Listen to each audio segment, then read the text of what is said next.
when you're training behaviors, you're just not expecting 100%.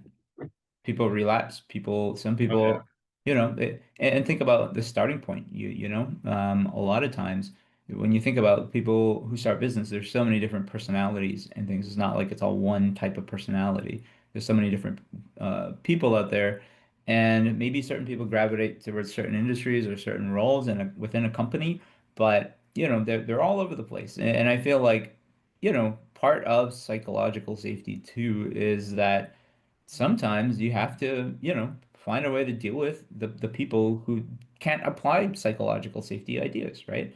And I think, that's why it's such a cultural thing. Like we put it mostly on the leadership, on the management, but they're not going to be perfect. There are going to be times when they're going to make people feel unwelcome, or they're going to, and you get so busy with work and things like that. Nobody's perfect. And the idea that this will work if everybody does it 100% of the time, it's not really it's not really a plan, right? Because nobody's going to be 100%.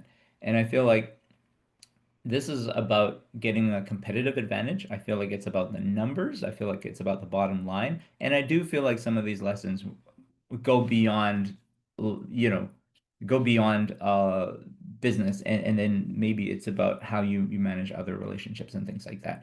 But I think, because it's such a behavioral thing, because everybody's starting from a completely different point.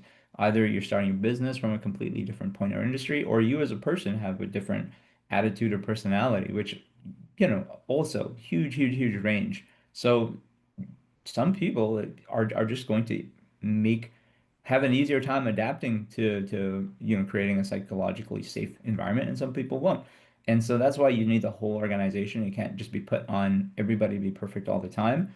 There Yeah. have to be places and checks and balances, and it has to be at an organizational level, because I feel like there's a tendency to to be a bit like you hear a speaker, you read a book and you get really pumped up, and it's like I'm gonna change my life. I'm gonna eat different. I'm gonna do exercise more. I'm gonna blah blah blah, and then real life kicks in, in a couple of months pass by.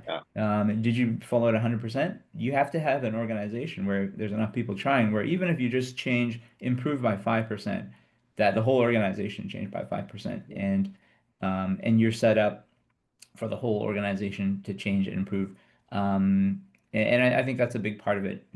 You can kind of talk about this stuff in a hypothetical way, but you're going to run into people who are going to behave differently. You just, they're just going to have a hard time changing. And, you have to have a plan for that. You have to have an organization that can handle that. Or, sometimes, not everything works out, right? And I feel like it's easy to paint a rosy picture and say, once you implement these ideas, you're going to get all this innovation from lots of people. But the reality is this is going to, it will help create a more, innovative work culture. It will help in percentages, but it's not going to fix everything. And, humans are humans. You can definitely change your behavior. You can change attitudes and behaviors, but you can't change it absolutely, right?